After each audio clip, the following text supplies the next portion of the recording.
Hello, this is going to be a bit of a check-in, really, as such. And I'm going to say it again because it bugs me every time.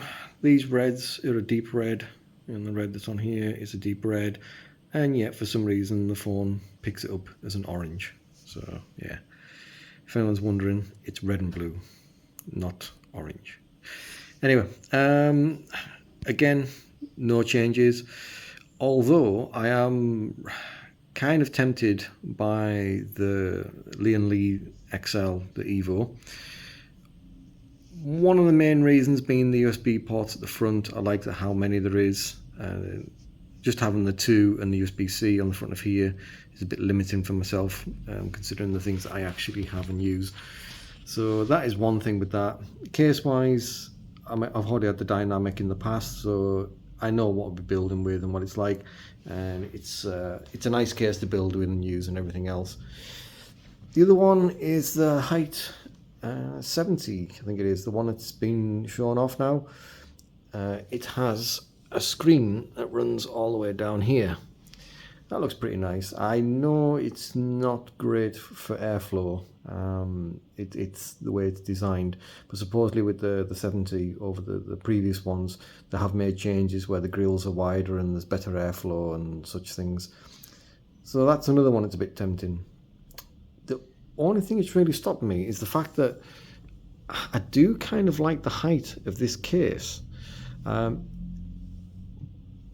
actual lighting that you've got going on and everything on a night time and how it looks good because it's got the height, because you can see everything. Now with the other cases, they're gonna drop to around about there, and because this is on the floor, whatever niceness you've got here, it's a bit hard to see it, whereas this one, because of the height of it, you can see everything. So I'm not entirely sure on what to do. I might make the leap, I might not. So I do like the Lian Li for the building. The previous ones have been really good for taking apart, building, cleaning, all that kind of thing. The height I've not played with, but that screen is mightily tempting. That's another thing which might entice me as well. Again, CPU is not changing until the 8000s are out, which is probably going to be early next year. There is obviously the talk of the 5090s aren't going to be out until 2025, but as I've said to people online, I think a lot of that will come down to AMD. AMD are always going second, and it's killing them. By the time they release their big cards and stuff like that, everyone's spent all the money on Nvidia. All the big spenders have gone, and it's only kind of either people working more so with the budget or who are AMD fans who are hanging on. Most of the people have spent their money, and today's market, people don't really wait anymore.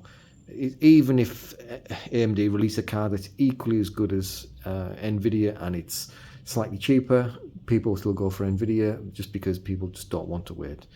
So unless AMD start changing their act and actually getting a drop on Nvidia, they're not going to get anywhere. And I do want them to get better and improve on that side, because it means Nvidia will have to up their game as well. So if Nvidia is going to launch their 5090s, 5080s, say early 2025, AMD need to drop at the end of 2024. If they can get a launch, say like November 2024, it will help them a lot. Not saying it'll be a better card than what Nvidia is going to bring out for their next gen, but there will be people who obviously get the itch and will be wanting to use, say, a better card for 6 months or a year, depending on what Nvidia releases and when.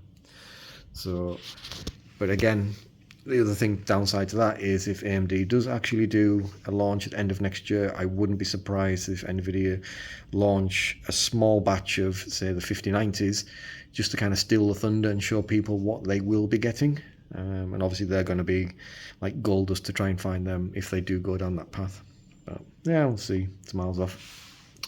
Game-wise, obviously the big one for me, which is going to be launching early hours tomorrow morning, which will be Alan Wake 2. The machine, luckily, is all set up and all hunky-dory for running that game. It looks stunning. Love the first one, so Really looking forward to this one. It looks absolutely fantastic, and I like the swapping between the present day and obviously going into the novel and that as well. If people have played the first one and know how the first one ends, you know what you're kind of getting yourself in for. So there.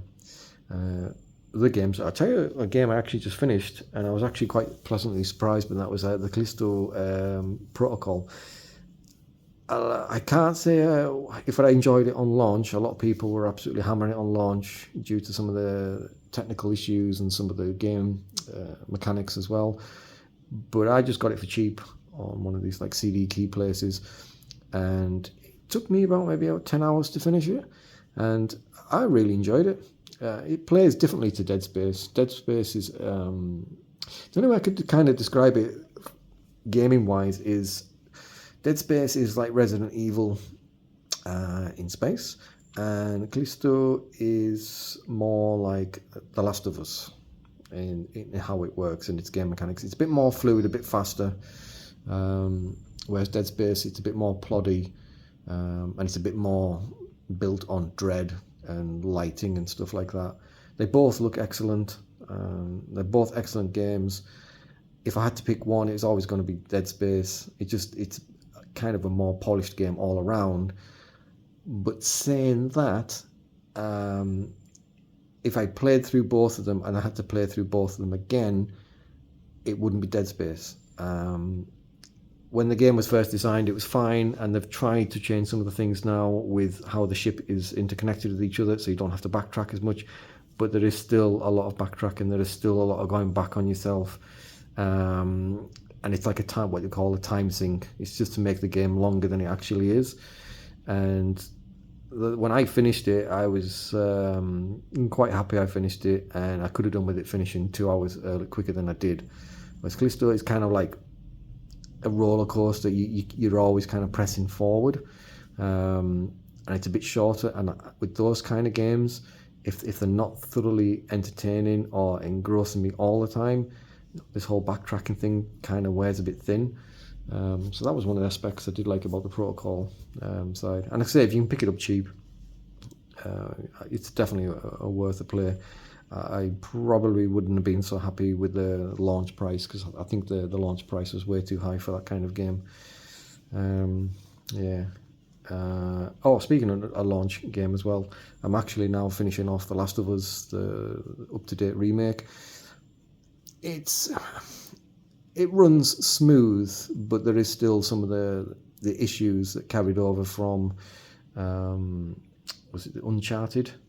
There was one of the games that came out by them that somebody had done an update for, and I think it's something to do with they call it mouse jutter or pan and jutter, and it's still there in this one. It seems to be inbuilt with the engine, and they have problems with it even after all these patches. It's still, I can still get it running at, say, like 90 frames locked solid, and it's great that way, but you still have this weird judder when you're panning around and things. As for the game itself, I mean, obviously it's Last of Us, and it's as good as it's going to get, unless they decide to remake it years down the line with the Unreal 5 engine or something like that, which I probably wouldn't put it past them, because let's face it, we'd buy it again. The game is that good, and to me, replaying through it again now and actually seeing the motion caption and obviously how the actors interacted with each other and stuff, it puts the TV show to shame. It'd been a while since I finished Last of Us, and when the TV show came out, it was all right. Half the episodes are good, half the episodes are meh. But going through the game again, it's now starting to make me look like the whole TV show is like, yeah, it's a swing and a miss. It should have been far better than it was. They literally just had to copy paste the TV show in every way, and it would have been brilliant. But the game, and I say the mocap and everything, and the characters and the acting compared to the TV show it's just night and day to me anyway. Yeah. But yeah, so that's it for me. I'm just waiting in readiness for Alan Wake 2. There's no real changes. I'm still sticking with these fans at the moment. I think if I do the case change, the fan change will happen as well, which will be the Lian Li Infinity ones, unless they drop anything sometime soon. I know the LCD ones are on the way, but they're going to be way overpriced, and with my eyes and where I'm sitting, absolutely pointless unless I sit here and marvel at the LCD screens that's on the fans. And also I don't know how that'll affect the performance of it as well. So it'll probably end up being the Infinity ones. But I'll have to wait and see if I do move over to another case. And if I do go for another case, it'll either be the Height 70, if I do some more research on that, or it'll be the Lian Li Evo XL. But I'll have to wait and see. Anyway, like I say, it's going to be quiet, and there's not going to be much coming from me until I actually get hold of the new CPU, unless anything comes out where I get itchy for the AIO. But again, looking around these at the moment, the Deepcool 720, this one here, it's still holding its ground with all the biggest and best ones. There's no real need for any changes at the moment. Certainly, if I was on the Intel side of things, I would be having problems, mainly because of just how power hungry and how hot them things are getting. The one thing for AMD I will say is that how much you can undervolt these, and it runs just the same.